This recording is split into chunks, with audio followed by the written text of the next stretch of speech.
মিষ্টির রস লাগিয়ে দিয়েছে। তো পাশের দোকানদার একটা কুকুর ছিল, তো কুকুর ভাবছে যে এখানে কি মজার জিনিস আছে যে বিড়ালও লাফাচ্ছে আর এখানে এরকম ভনভন করছে। তো ও তখন বিড়ালকে লাফে ধরতে গেছে, আর পাশের দোকানের লোকের কুকুরটা পাশের দোকানে মিষ্টির হাঁড়িতে পড়ে গেছে। যখন পড়ে যাওয়া তো এই কুকুরকে মারতে লেগেছে।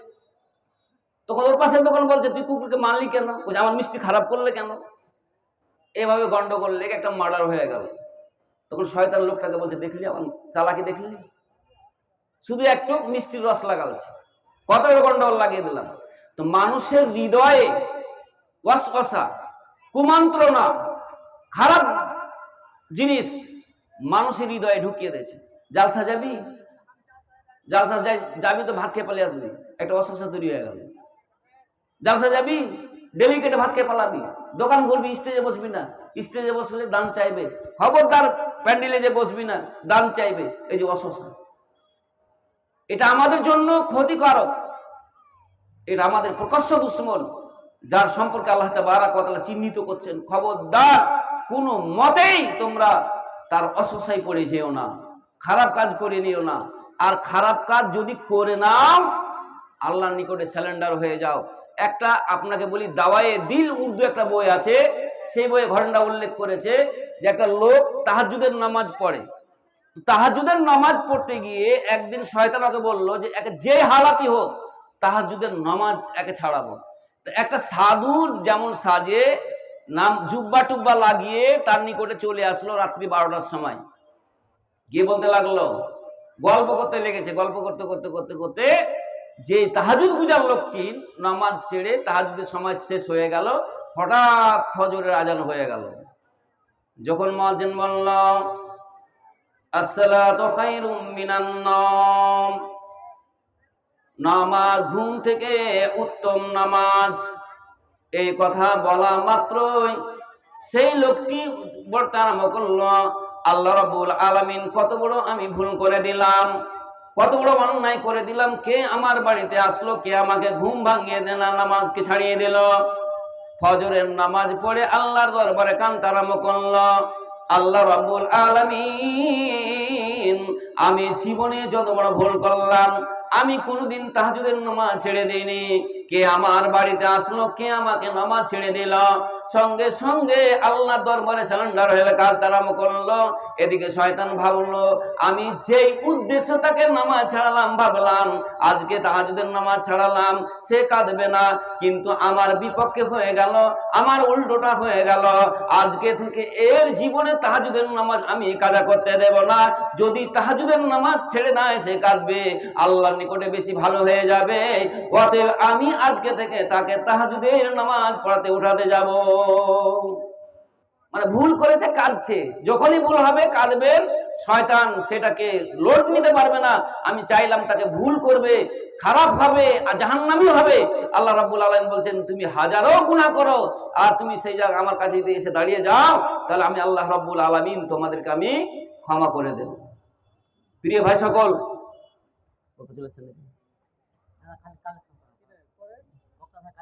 সেটা বেয়াদবি খেলা হয় নাকি?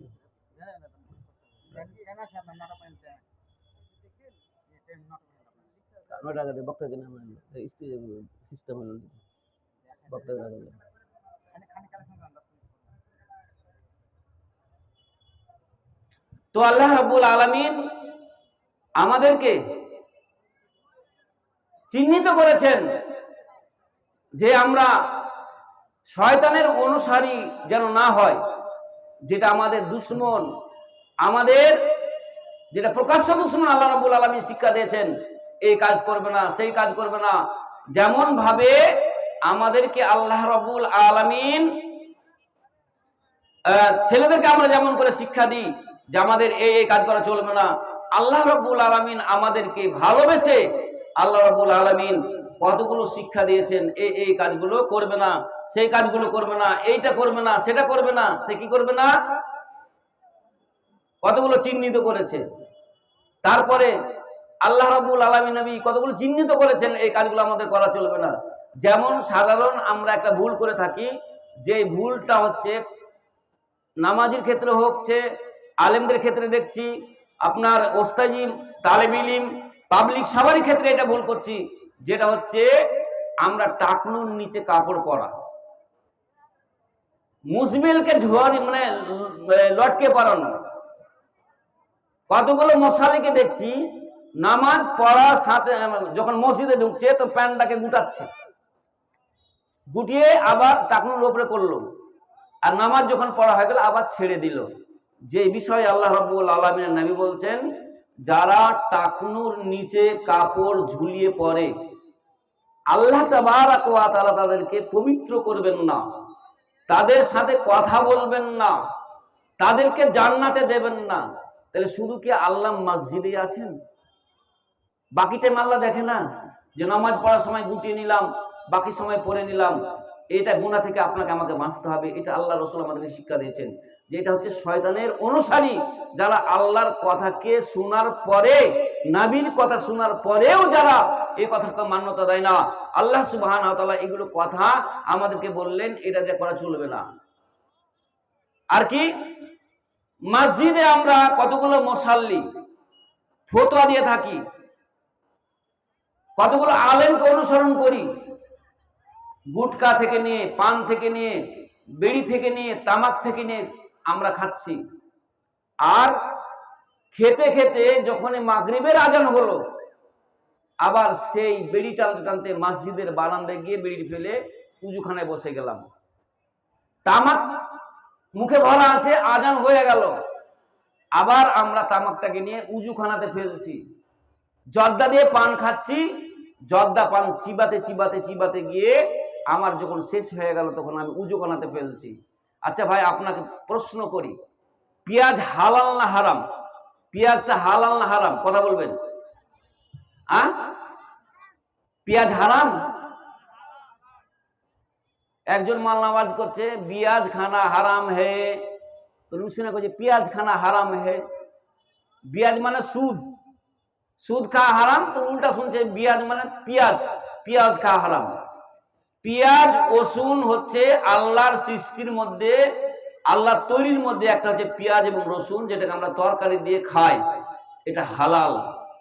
সেই হালাল বস্তু, হালাল জিনিসটাকে আল্লাহ তাবারক ওয়া তাআলা বলছেন, যারা কাঁচা পেঁয়াজ কাঁচা রসুন খাবে সেই খাবারটা খেয়ে তোমরা মসজিদে যেও না। এটাকে বললেন আল্লাহ রাব্বুল আলামিনের নবী বলছেন, যে আল্লাহ তাআলা বলছেন, আল্লাহ নবী বলছেন যে আমার উপদেশ তোমাদের কাছে, আদেশ এটা, যে তোমরা আমার মসজিদের নিকটে যেও না কাঁচা পেঁয়াজ কাঁচা রসুন খেয়ে।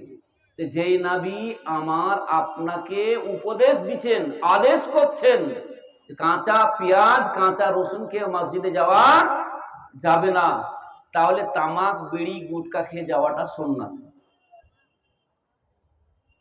অতি শীঘ্রই আপনাকে বর্জন করতে হবে, যেটা আল্লাহ তাআলার নবী বলছেন, কুল্লু মুসকিরিন খামরুন, প্রত্যেক নিষেধাজ্ঞ দ্রব্য হারাম, সেটা অবশ্যই আপনাকে ত্যাগ করতে হবে। আমরা ভাবছি যে সময় আছে, ছেড়ে দিব। জি আপনাকে বলি কয়েকটা আমার নিজের দৃশ্য দেখা। আমি একটা লোককে দেখেছি, আমাদেরই কুটুমের মধ্যে পড়ছে, লোকটাকে মাটি দিতে গেলাম তো শুনলাম যে পুল মারছে এবং জর্দা চাবাচ্ছে, জর্দা দিয়ে পান খাচ্ছে।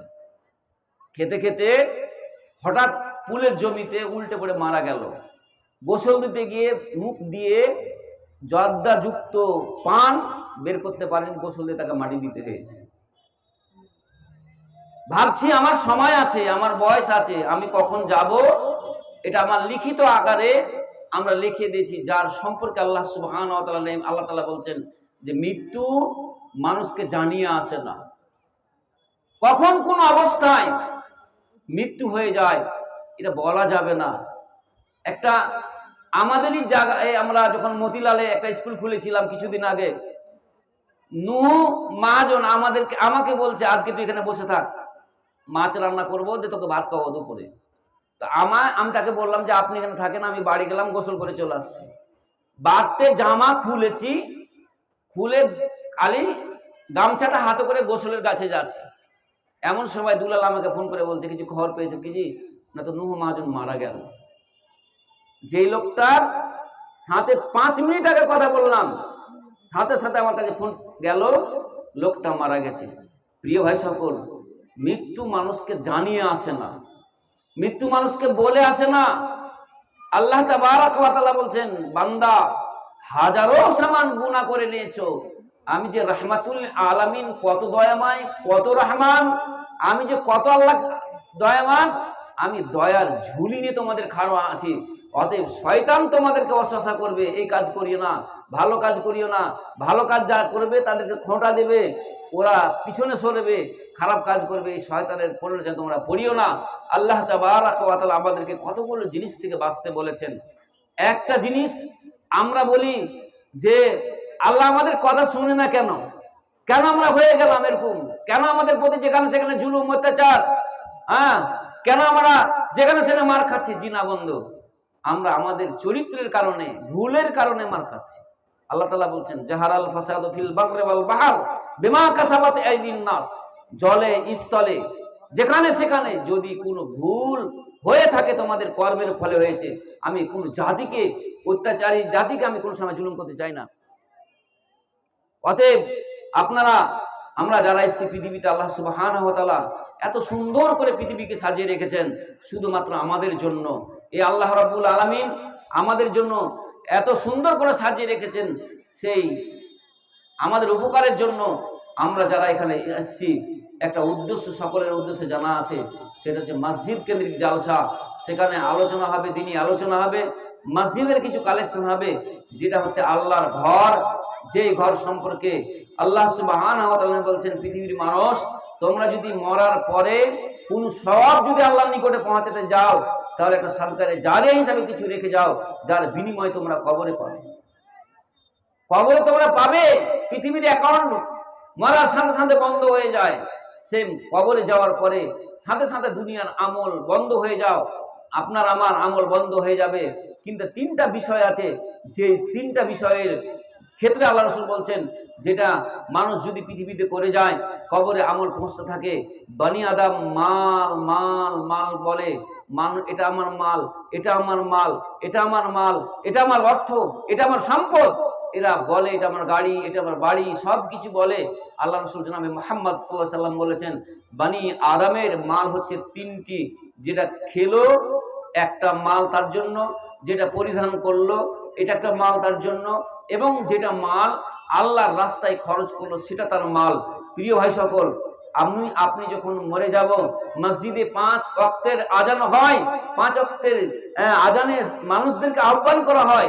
ওই মসজিদের মাইকে আপনার আমার হযরত আব্দুল্লাহ বিন উমর রাদিয়াল্লাহু তাআলা আনহুকে আল্লাহ রাসূল জনাবে মুহাম্মদ সাল্লাল্লাহু আলাইহি সাল্লাম বললেন, উমর, তুমি আব্দুল্লাহ বিন উমর, তুমি এটা কথা ধারণা করো যে তুমি একজন কবরবাসী, সবসময় নিজকে কবরবাসী মনে করো, আমি একজন কবরবাসী, আমাকে কালকে, আজকে সকাল হয়েছে, কাল এটা মনে করিও না যে আমার বিকাল হবে কি হবে না, তোমার বিকাল হয়েছে, তুমি সন্ধ্যার আশা, আবার সকালের আশা করিও না।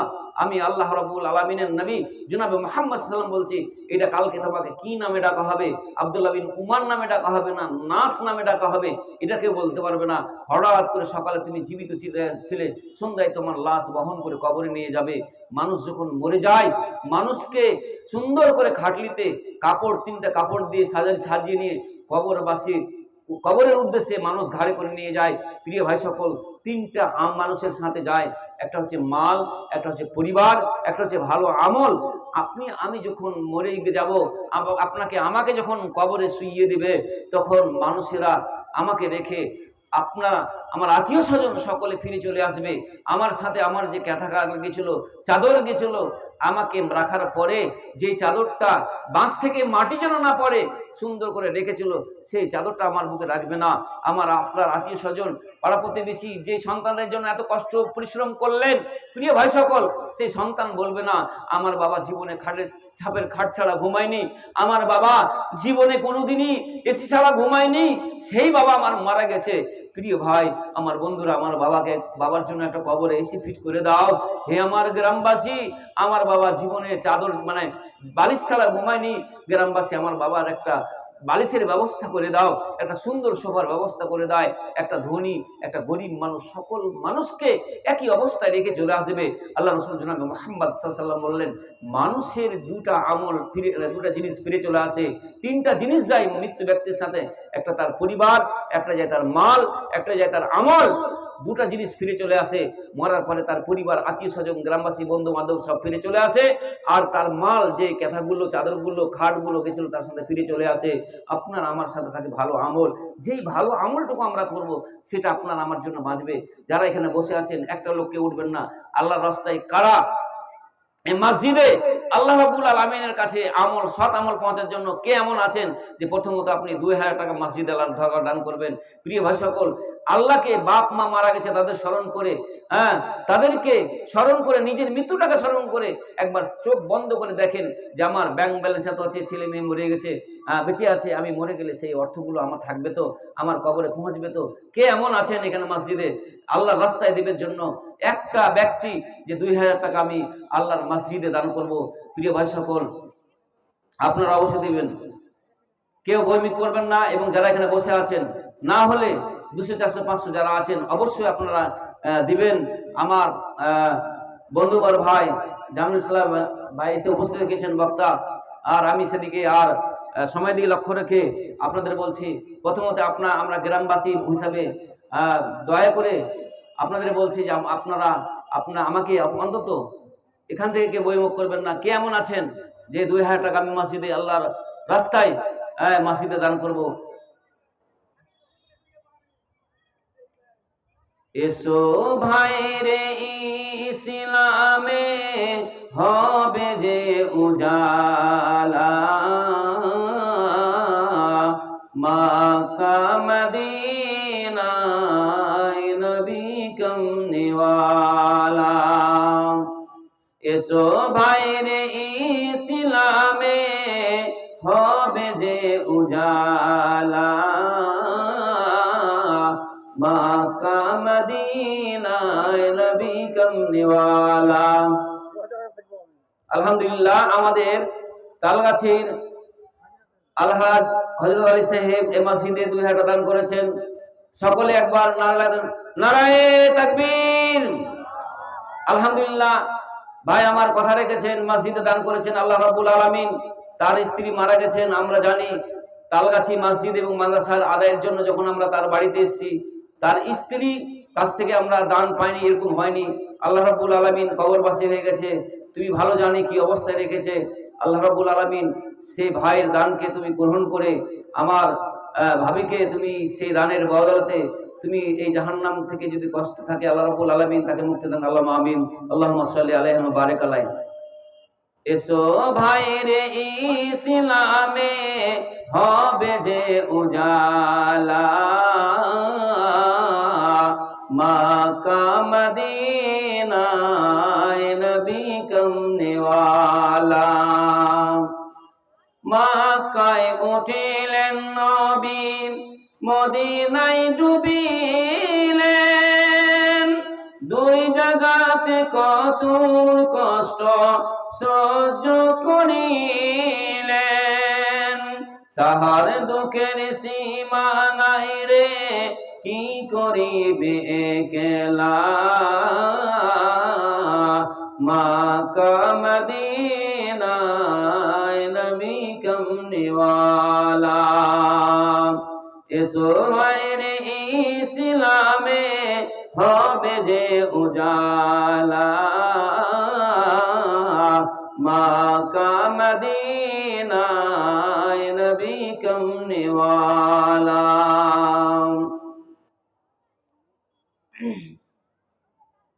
তোমার সৃষ্টি যদি হয় এত সুন্দর, না জানি তাহলে প্রভু তুমি কত সুন্দর। কি বলছি ভাই, এখন পর্যন্ত মা বোনের দান আসেনি একটা? মা বোনের পক্ষ থেকে দান এখনো আসেনি।